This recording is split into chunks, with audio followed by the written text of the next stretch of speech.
елінде, ғажап тілінде, атың озған азат күніңде. Ана тілін білмегеніңде, өз-өзіңді мазақ қылуде.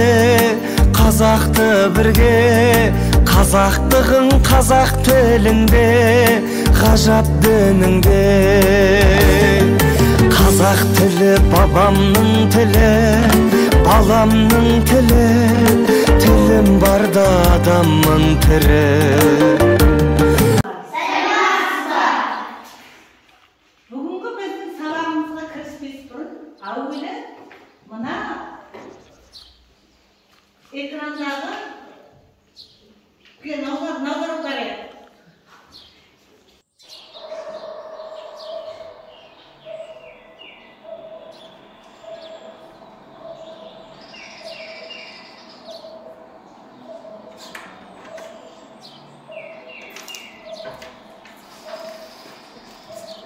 Оқулықтан емес, оқулықта бөлекше мәтін құрайды. Қалай мәтін құрайды, және сол мәтінмен қалай жұмыс жасайды, сол мәтінмен қалай кері байланысты болады, сол мәтін арқылы қалай сөйлейді, және біз онда қандай танысымызбен кездесеміз екен. Сол туралы оның арнайы сабағымызда жалғаймыз. Дайынсыз ба балалар? Дайынбыз. Олай болса, дәптерімізді ашайық, күннің жатын жазайық. Бүгін жарты қандай? Нешінші ай? Нешінші ай? Соңғы айы. Соңғы айы. Осыдан кейін бізге жаңағы орманға қайтып. Орманға ояну үшін қай жыл мезгіл келеді? Қай жыл мезгіл болады? Орманды аймақ. Енді келесі сіздерге жаңа айттым. Біз келесінде мәтін құрамыз.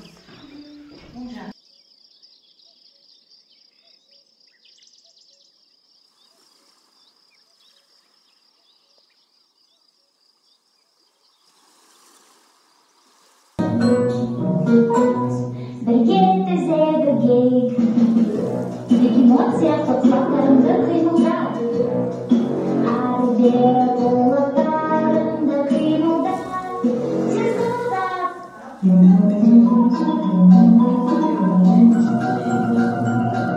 Баяу қимылдап.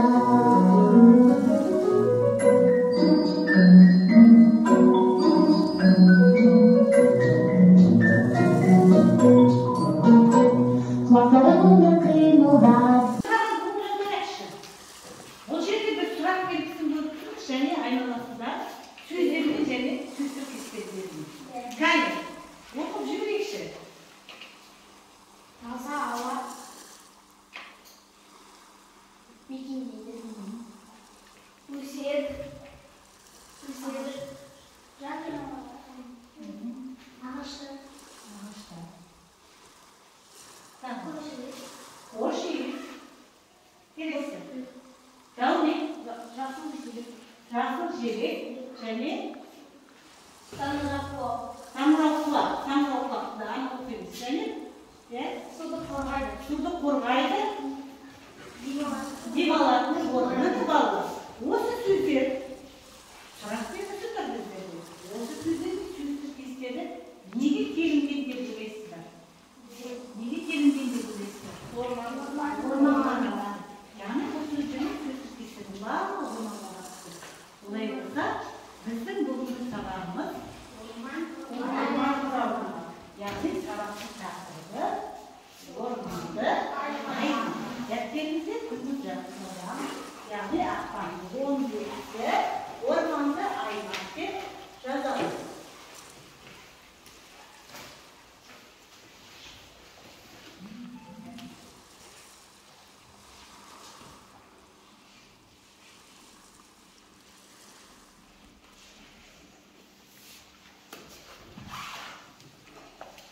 Балалар, енді орманды аймақ туралы білу үшін мен сіздерге мынандай тапсырма берейін.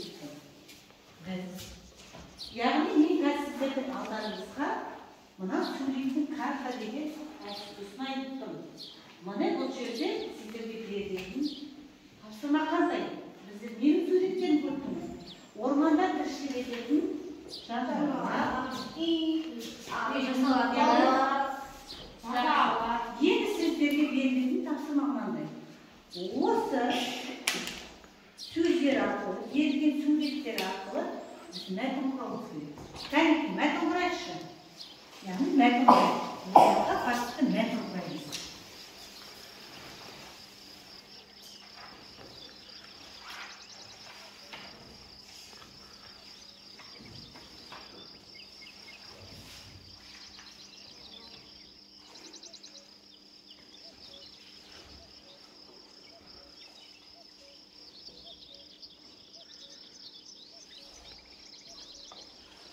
Тақтаға қарап оқып, экранға қарап оқып, мәтін құраймыз. Не үшін кітаптың сөзін салдым, неге жаныма болды?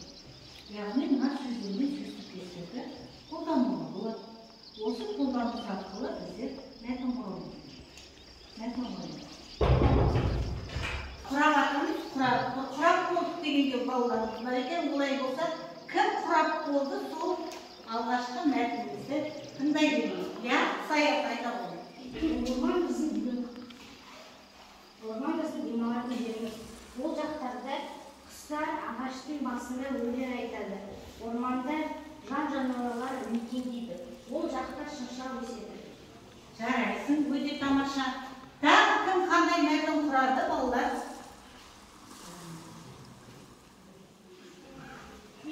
Иә? Балалар таза ауаға шықты. Олар кейін көрді, ол жануар жеді. Орманда жан-жануарлар мекендейді. Ағаштың басында торғайлар мекендейді. Ағаштан кітап үй тұрғызады. Ағаштың қабығынан кітап жасауға болады, және үй тұрғыз материалдармен үй тұрғыз. Жақсы, өте тамаша. Жарайсың. Иә, Расул, сен қандай мәтін құрадың? Орманда көп заттар істелінеді. Кітап, ағаштардан үй жасалады. Анда дейтін, балдар дейтін таза ауаға жұтуға барады, бәрі демалады. Ағаштың жоғарында құстар өлең айтады. Анда тиын болады. Тиын дейтін таулардың басында жүреді. Таудың басында тіршілік етеді, ол және жаңғақпен қоректенеді деген оймен аяқталып кеткен. Иә, енді бір тыңдайық, бәріміз тамаша құрап жатыр екен. Жақсы, Мансұр, сен тыңдайық. Орман бізге бәрін береді. Таза ауа, жанғақ. Біз кітап жасауымыз. Қай өседі, ағаштар өседі. Орманда демалатын жер бізге. Ағаштардан үй тұрғызамыз. Орманда түлкілер мекендейді.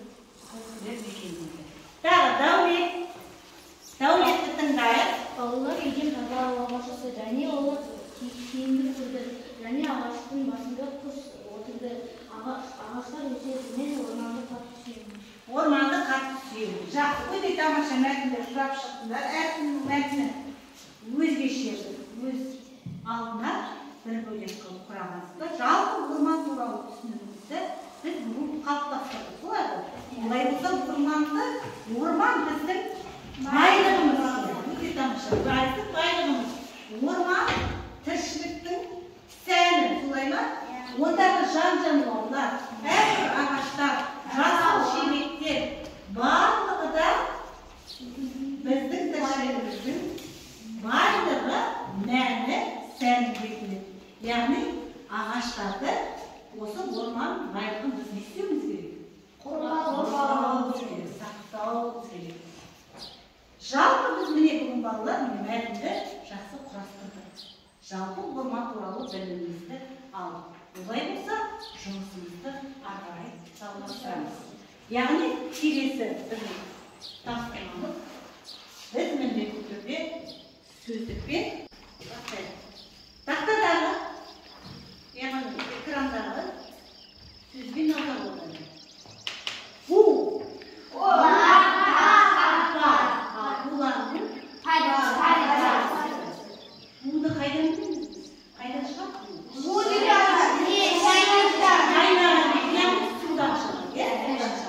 Келесі сөзді оқиық, аударайық, өзіміз бір-бірден шуламайық балалар, кәне. Каусар?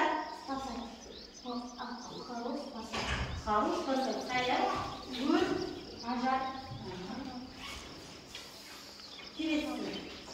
Сарғайың жыртес. Сарғайың жыртес. Қашу убегай. Убегай. Келесі. Елизавет. Алсу. Поменяться, әлде? Поменяться может. Жақсы, келесі. Қылқан жапырақтан. Қылқан жапырақты деген листьядан шығам. Листья. Значит, қылқан жапырақты листьяде. Листьяны. Или можно назвать хвойными. Жақсы болады. Өте тамаша. Яғни, тағы соңғы сөзіміз.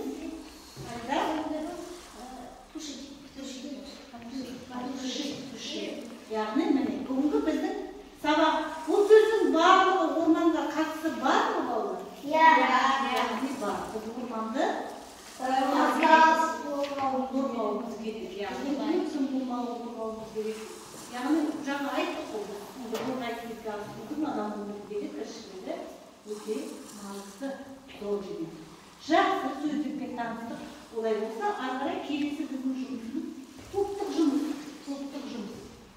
Яғни топтық жұмыс дегенде мен сіздердің алдарыңызға екі жұмыс беремін. Яғни бірінші топ, яғни былайша айтқанда үндеу жұмысын жүргіземіз.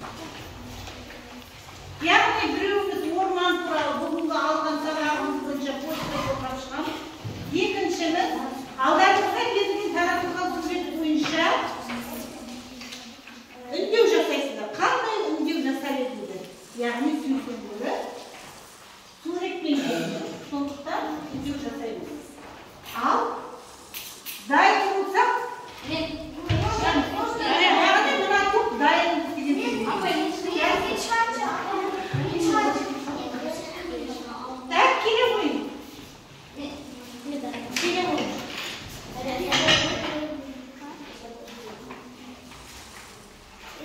Яғни сіздер қандай үндеу жасадыңдар екен? Ал, айта қойыңдар. Қандай үндеу жасайсыздар? Орманға мусорды жинау керек. Қоқысты жинау керек. Ағашты суға болмайды. Гүлді суға болмайды. Жылуға болмайды. Орманда өртті печпен ояуға болмайды. Мусор тастауға болмайды. Машинамен жатқанда. Ағаштарға су беру керек. Яғни ағаштарды бақылау керек. Яғни орманда біз неге шақырасыңдар? Неге үндейсіңдер? Сонда орманда істеуіміз керек. Қорғап, аялауымыз керек екен. Яғни сонда сіздердің үндеулеріңізде орманды бірге қоқыс тастамауға, яғни ағаштарды сындырмауға, өрт туғызатын жағдайларды болдырмауға, яғни отпен ойнамауға шақырамыз дейтіндер. Жақсы, өте жақсы. Жарайсыңдар. Келесі топ. Келесі топ.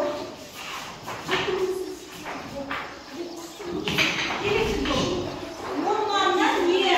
Орман туралы айтамыз.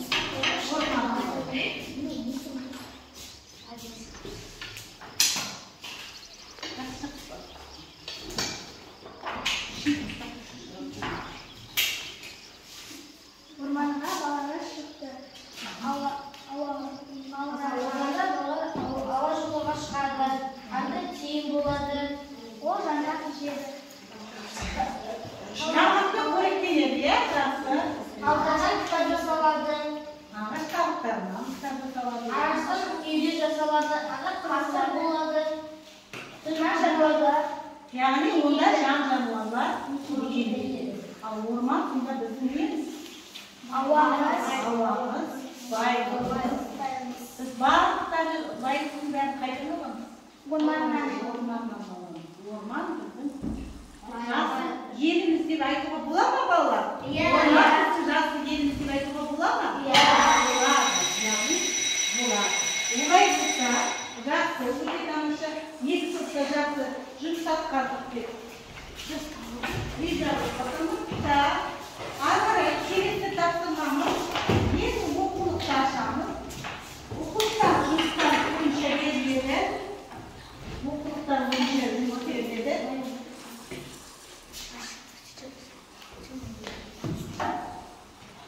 Не пайдалы, не пайдасыз?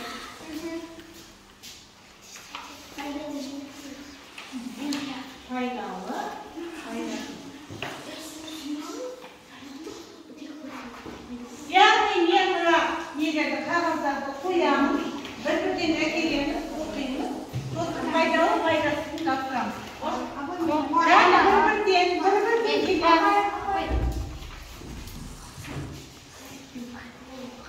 Сөйлемді оқимыз. Сөйлемді оқимыз. Не болсын? Дұрыс бізге қарай. Ағаштарды өрттен құтқару керек, өртті тез сөндіру керек, олар пайдасыз болып қалады. Дұрыс па балалар? Қайда тапсырамыз? Келесі. Мансұр.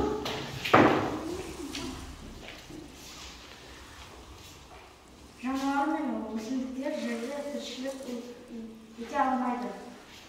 Пайдалы, Пайдасыз. пайдасыз. Неге? Неге? Пайдасыз жерде тіршілік ете алмайды. Неге? Себебі орманда не болуы мүмкін? Өрт. Келесі. Дәулет.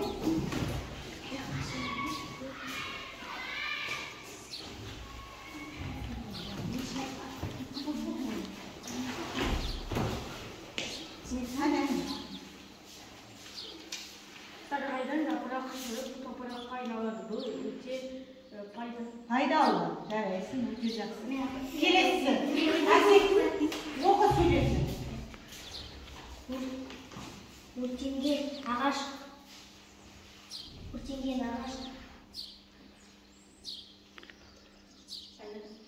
Пайдасыз, одан ештеңе жасай алмайсың.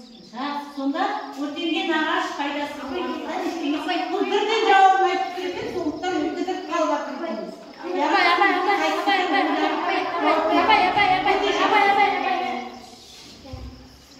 Дарья.